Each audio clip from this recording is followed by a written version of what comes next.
सोमवती अमावस्येला काय करावे आणि काय करू नये? आजची सोमवती अमावस्या सौभाग्य समृद्धी वाढवण्यासाठी, पितृदोषापासून मुक्ती मिळवण्यासाठी एक उत्तम संधी मानली जाते. हिंदू धर्मात सोमवती अमावस्येला खूप महत्त्व आहे. हा दिवस भगवान शिव आणि पूर्वजांना समर्पित आहे. या दिवशी पितरांना नैवेद्य दाखवला जातो आणि त्यांच्या आत्म्यांच्या शांतीसाठी पिंडदान केले जाते. या दिवशी पितरांना नैवेद्य दाखवून प्रसन्न केले जाते. असे मानले जाते की ह्यामुळे पूर्वजांना मोक्ष मिळतो आणि ते त्यांच्या वंशजांना आशीर्वाद देतात. तसेच सोमवार हा महादेवाला समर्पित दिवस आहे. ह्या दिवशी महादेवाची उपासना केल्याने मनाला शांती मिळते आणि जीवनात सुख समृद्धी येते. तसेच सोमवती अमावस्येला दान केल्याने आणि पूजा केल्याने पापांचा नाश होतो. तसेच सर्व मनोकामना पूर्ण होतात. तर सोमवती अमावस्येला काय करावे तर जाणून घेऊया. सोमवती अमावस्येच्या दिवशी अन्नाचे सेवन करू नये. या दिवशी पूर्वजांसाठी दान करा. या दिवशी जनावरांना हिरवा चारा द्या. शक्य असल्यास घराच्या मुख्य प्रवेशद्वारावर प्रकाश पडेल अशी व्यवस्था करावी. पितृदोषापासून मुक्ती मिळवण्यासाठी सोमवती अमावस्येच्या दिवशी काळे तीळ दान करावे. ह्या उपायाने तुम्हाला तुमच्या पूर्वजांचे आशीर्वाद तर मिळतीलच, पण तुमच्या कारकिर्दीतही समृद्धी येते. ह्या दिवशी भगवान शिव यांना प्रसन्न करण्यासाठी सोमवती अमावस्येला शिवलिंगावर गंगाजल आणि बेलपत्र अर्पण करावे. हा उपाय केल्याने तुम्हाला पैसे आणि धनाशी संबंधित समस्यांपासून आराम मिळतो. तसेच पुढील उपाय आहे. शनिदेवांच्या साडेसातीचे दुष्परिणाम टाळण्यासाठी सोमवती अमावस्येच्या दिवशी शनिदेवाला मोहरीचे तेल अर्पण करावे. तसेच पुढचा उपाय आहे. सोमवती अमावस्येला तुम्ही भगवान शिव आणि पार्वतीची पूजा अवश्य करावी. यामुळे तुमच्यावर शिवकृपा राहील. या दिवशी भगवान शिव आणि पार्वतीला तुळस, कुंकू, शंख, नारळ आणि केतकीचे फुले अवश्य अर्पण करावीत. सोमवती अमावस्येच्या दिवशी तुम्ही दूध आणि तांदळाचे दान अवश्य करावे. यामुळे तुम्हाला आर्थिक त्रासातून मुक्ती मिळते. काही कारणाने जर पितृ तुमच्यावर नाराज असतील तर त्यांची नाराजी दूर होईल. तसाच पुढचा उपाय आहे. हिंदू धर्मात पिंडदानाला फार महत्त्व आहे. काही कारणांनी जर तुम्ही पितरांचे पिंडदान केले नसेल तर सोमवती अमावस्येला पिंडदान अवश्य करावे. तसाच त्यामुळे पितरांची अतृप्त आत्मा संतुष्ट होतील. पुढचा उपाय आहे. सोमवती अमावस्येच्या दिवशी तुम्ही पिंपळाच्या झाडाच्या मुळाशी पाणी अर्पण करावे. पिंपळाचे झाड त्रिदेवांचे निवासस्थान मानले जाते. तसेच पिंपळाच्या झाडाच्या मुळाशी पाणी ओतल्याने ब्रह्मा, विष्णू, महेश प्रसन्न होतात आणि तुम्हाला तुमच्या पूर्वजांचे आशीर्वाद देखील मिळतात.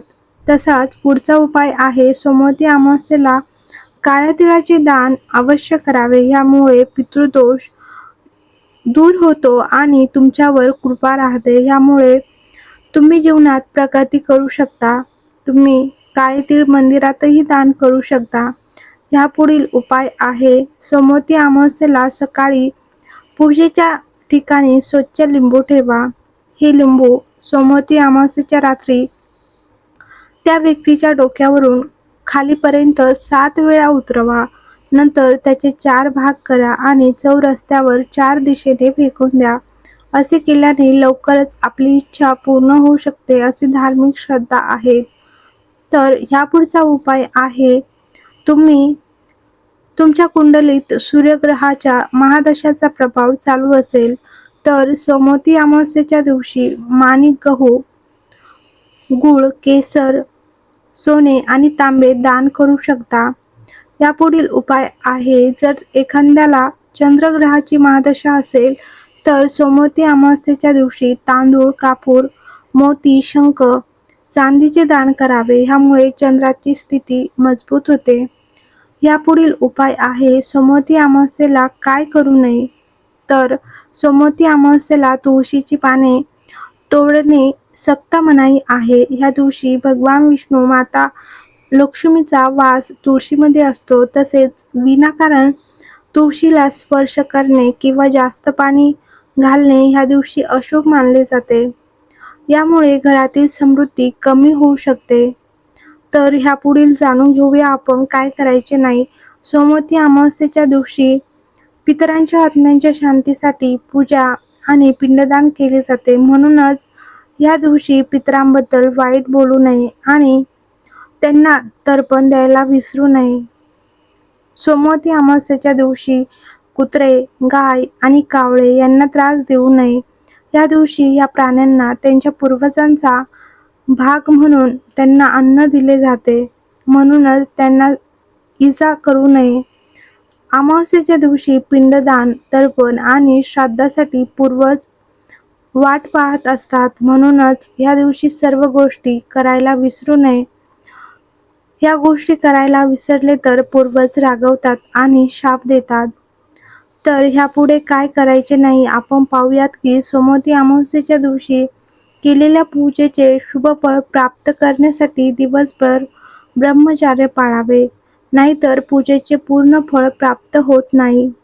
सोमवती अमावस्येच्या दिवशी तामसिक वस्तूंना हात लावू नये. चुकूनही मांस आणि मद्य सेवन करू नये, तरच ह्या दिवशी केलेल्या पूजेचे चांगले फळ मिळते. तसेच ह्यापुढे काय करायचे नाही तर सोमवती अमावस्येचे महत्त्व आणि माहिती आपण जाणून घेऊया. तर सोमवती अमावस्येच्या दिवशी घराच्या स्वच्छतेकडे विशेष लक्ष दिले पाहिजे. घरात किंवा आजूबाजूला घाण पसरू नये, तरच पूजा शुभ होते.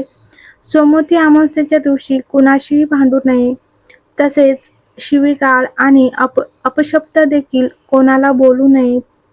तसेच सोमवती अमावस्येच्या दिवशी चुकूनही स्मशानभूमीत जाऊ नये. या दिवशी मांस आणि मदिराचे सेवन टाळण्याचा सल्ला दिला जातो. तसेच सोमवती अमावस्येच्या दिवशी नखे कापू नयेत. तसेच सोमवती अमावस्येला सूर्योदयापूर्वी उठून स्नान करणे महत्त्वाचे असते. जो व्यक्ती ह्या दिवशी उशिरापर्यंत झोपतो त्याच्या कुंडलीतील चंद्र आणि शनी खराब होतात. तसेच ह्या दिवशी कोणाशी भांडण, वाद किंवा कोणाचा अपमान करू नका. विशेषतः घरातील स्त्री किंवा वडिलांचा अपमान केल्यास पितर संतप्त होतात.